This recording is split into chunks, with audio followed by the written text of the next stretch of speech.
Bible एक वर्ष में। नमस्कार, आप सबका बाइबल एक वर्ष में स्वागत है।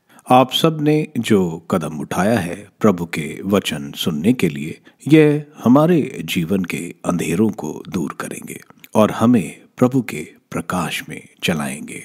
आज हम इब्रानियों के पत्र के अध्याय 5, ईसायास के ग्रंथ का अध्याय 10 और स्रोत ग्रंथ का 132 स्रोत सुनेंगे। प्रभु का वचन सुनने से पहले आइए हम ईश्वर से प्रार्थना करें। हे प्रभु, हम आपका वचन सुनने वाले हैं। हमारे मन की आंखें खोलें और हमें आध्यात्मिक प्रज्ञा दें ताकि हम आपको जान सकें और आपके वचन के अनुसार अपना जीवन जिएं। यह हम मांगते हैं आपसे प्रभु यीशु के नाम, आमीन। इब्रानियों के नाम पत्र अध्याय 5। प्रत्येक प्रधान याजक मनुष्य में से चुना जाता और ईश्वर संबंधी बातों में मनुष्य का प्रतिनिधि नियुक्त किया जाता है, जिससे वह भेंट और पापों के प्रायश्चित की बलि चढ़ाए। वह अज्ञानियों और भूले भटके लोगों के साथ सहानुभूति व्यवहार कर सकता है, क्योंकि वह स्वयं दुर्बलताओं से घिरा हुआ है। यही कारण है कि उसे न केवल जनता के लिए बल्कि अपने लिए भी पापों के प्रायश्चित की बलि चढ़ानी पड़ती है। कोई अपने आप यह गौरवपूर्ण पद नहीं अपनाता। प्रत्येक प्रधान याजक हारून की तरह ईश्वर द्वारा बुलाया जाता है। इसी प्रकार मसीह ने अपने को प्रधान याजक का गौरव नहीं प्रदान किया।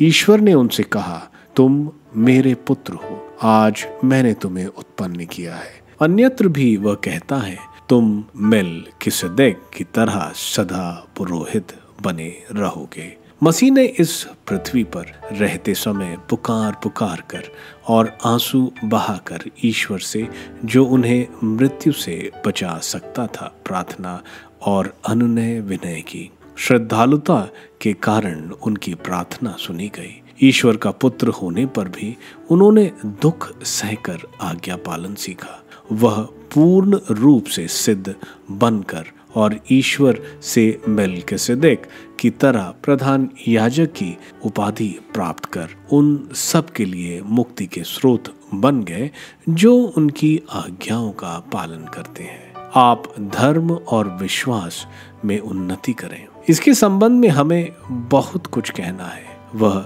समझाना कठिन है, क्योंकि आप लोगों की बुद्धि बंद हो गई है। इस समय तक आप लोगों को शिक्षक बन जाना चाहिए था, किंतु यह आवश्यक हो गया है कि आप लोगों को दोबारा ईश्वर की वाणी का प्रारंभिक ज्ञान दिलाया जाए। आप लोगों को ठोस भोजन की नहीं बल्कि दूध की आवश्यकता है। जो दूध से ही निर्वाह करता है वह बच्चा है और धार्मिकता की शिक्षा समझने में असमर्थ है, जबकि वयस्क लोग ठोस भोजन करते हैं। वे अनुभवी हैं और उनकी बुद्धि भला बुरा पहचानने में समर्थ है। ईसायास का ग्रंथ अध्याय 10।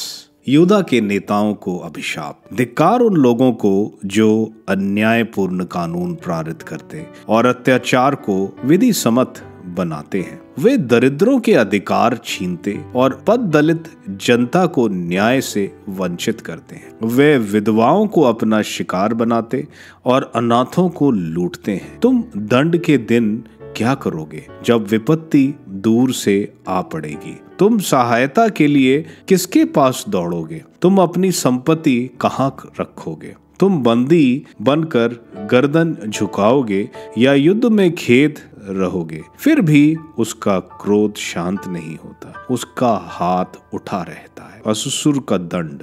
धिक्कार असुर को, वह मेरे क्रोध की छड़ी है, मेरे कोप का डंडा है। मैं उसे एक विधर्मी देश के विरुद्ध भेजता हूँ। जिस राष्ट्र पर मेरा क्रोध भड़क उठा था, मैं उसे लूटने और उजाड़ने, उसे कूड़े की तरह रौंदने के लिए असुर को भेजता हूँ। किंतु वह ऐसा नहीं समझता और मनमानी करता है। वह सर्वनाश करना चाहता और असंख्य राष्ट्रों को मिटा देना चाहता है। वह कहता है, क्या मेरे सब सेनापति राजा नहीं? क्या कलनों के साथ वह नहीं हुआ जो करकमिश को हुआ था? क्या हमात के साथ वह नहीं हुआ जो अपराध के साथ? और समरिया के साथ वह नहीं हुआ जो दमिश्क के साथ? मैंने ऐसे राज्यों को अपने अधिकार में किया जहां यरूशलेम और समरिया की अपेक्षा अधिक देव मूर्तियां थीं। तो मैंने समरिया और उसकी देव मूर्तियों के साथ जो किया, क्या मैं वही यरूशलेम और उसकी मूर्तियों के साथ नहीं करूंगा? जब प्रभु ने सिय्योन के पर्वत पर और यरूशलेम में अपना समस्त कार्य पूरा किया होगा, तो वह यह कहेगा, मैं अश्शूर के राजा को उसके अहंकार, हृदय और घमंड से चढ़ी हुई आंखों के कारण दंड दूंगा, क्योंकि उसने कहा, मैंने अपनी शक्ति, अपनी बुद्धि और अपनी चतुरता से ऐसा किया है। मैंने राष्ट्रों के सीमांत मिटाए और उनकी संपत्ति लूटी और राजाओं को बलपूर्वक उनके सिंहासनों से गिरा दिया। जिस तरह लोग पर्याप्त नीड़ से अंडे निकालते हैं, उसी तरह मैंने राष्ट्रों की संपत्ति हथिया ली है। मैंने सारी पृथ्वी को अपने अधिकार में किया। किसी ने पंख तक नहीं फड़फड़ाया या चोंच खोलकर ची ची तक नहीं की। क्या कुल्हाड़ी अपने चलाने वाले के सामने डींग मारती है? क्या आरा अपने को आराकाश से बड़ा मानता है? क्या डंडा अपने चलाने वाले को चला सकता है, या लाठी उसे उठा सकती है जो लकड़ी नहीं है? इसलिए विश्वमंडल का प्रभु ईश्वर अश्शूर के हृष्ट पुष्ट लोगों में रोग फैलेगा और ज्वार प्रज्वलित अग्नि की तरह उनका शरीर गलाएगा। इस्राएल का प्रकाश आग और परम पावन प्रभु ज्वाला बनेगा। वह एक ही दिन में उसका कटीला झाड़ झंखाड़ जलाकर भस्म कर देगा। जिस तरह रोगी का शरीर छीजता है, उसी तरह उसके वनों और उपजाऊ भूमि की शोभा पूर्ण रूप से नष्ट हो जाएगी। उनके वनों के इतने कम पेड़ शेष रहेंगे कि बालक भी उनकी संख्या लिख सकेंगे। इस्राएल का अवशेष। उस दिन इस्राएल और याकूब के बचे हुए लोग उस पर निर्भर नहीं रहेंगे जो उनको मारता है, बल्कि वे सारे हृदय से प्रभु इस्राएल के परम पावन ईश्वर की शरण आएंगे। बचे हुए लोग, याकूब के बचे हुए लोग सर्वशक्तिमान ईश्वर के पास लौटेंगे। इस्राएल तुम्हारी प्रजा भले ही समुद्र तट के रेत कणों की तरह असंख्य हो, किंतु मिट्टी भर लोग ही लौटेंगे। विनाश का निर्णय हो गया है, किंतु वह न्यायसंगत है। विनाश का जो निर्णय हुआ है, उसे सर्वशक्तिमान प्रभु ईश्वर समस्त देश में पूरा करेगा। इसलिए सर्वशक्तिमान प्रभु ईश्वर यह कहता है, सिय्योन में निवास करने वाली मेरी प्रजा, अश्शूर से मत डरो,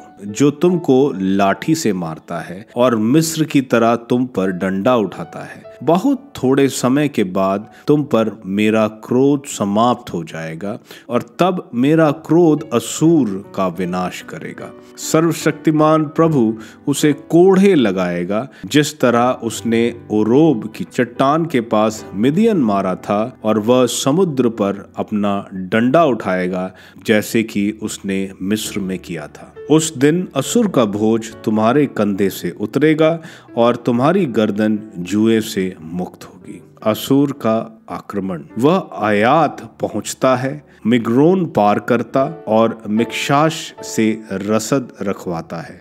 वह घाटी पार कर केबा में रात बिताता है। रामा नगर थर थर कांपता और साउल का गिबवा भाग जाता है। बत गलीम दुहाई दो, लयाशा सुनो, अनातोत पर शोक, मदमेना प्राण बचाकर भागता है। केबीम वासी भाग रहे हैं। आज ही वो नोब पहुंचकर सिय्योन की पुत्री के पर्वत को, यरूशलेम की पहाड़ी को धुआं दिखाकर धमकी देगा। देखो, सर्वशक्तिमान प्रभु ईश्वर प्रचंड प्रहार से डालियां छाटता और विशाल वृक्ष काटता है। जो सबसे ऊंचे हैं वे गिरा दिए जाते हैं। घना जंगल कुल्हाड़ी से कट रहा है और लेबनोन के विशाल वृक्ष धाराशाही हो रहे हैं।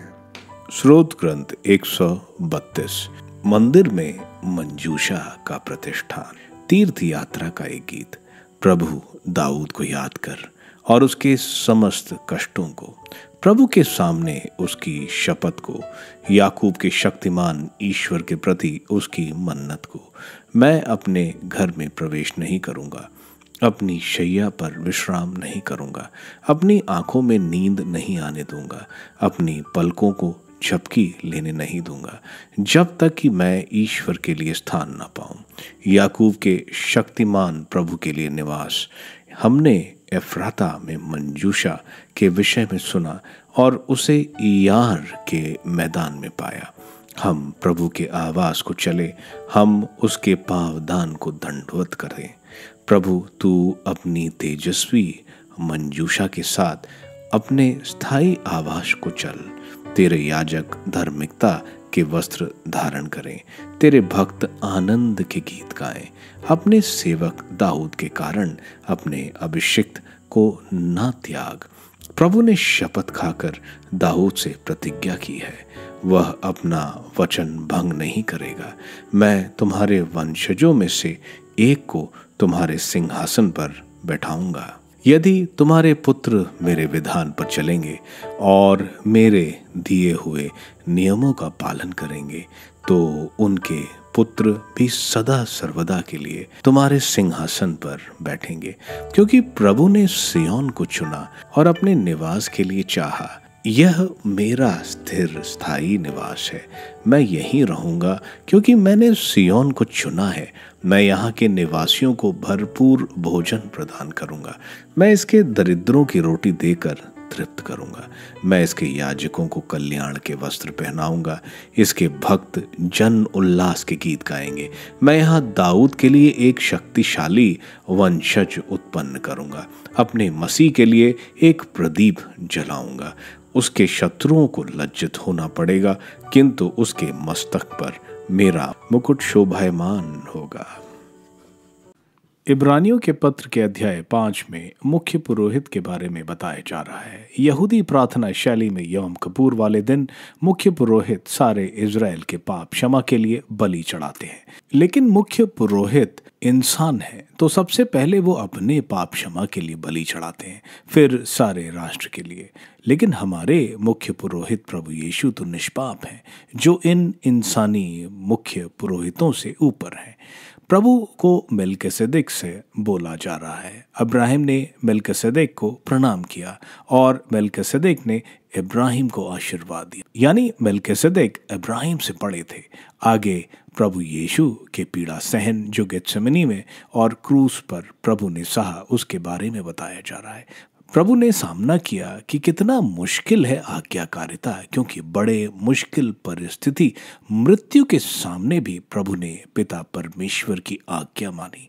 आगे वो बोल रहे हैं कि इब्रानी आध्यात्मिकता में नहीं बढ़े, क्योंकि अब जब उनका आध्यात्मिकता का स्तर ऊपर होना चाहिए, वह अभी भी दूध ही पी रहे हैं, यानी इतना विकास नहीं हुआ कि वह अच्छे और बुरे को समझ सकें।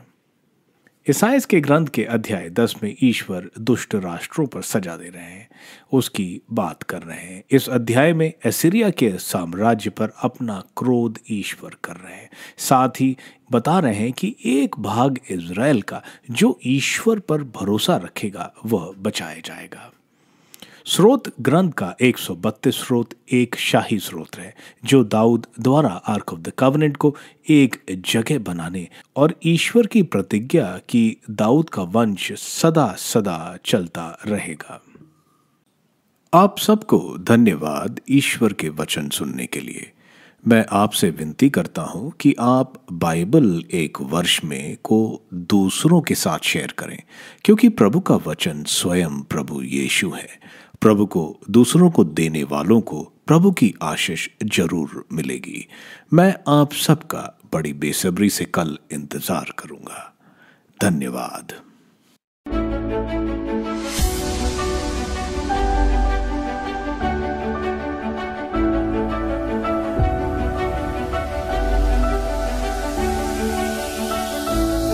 बाइबल एक वर्ष में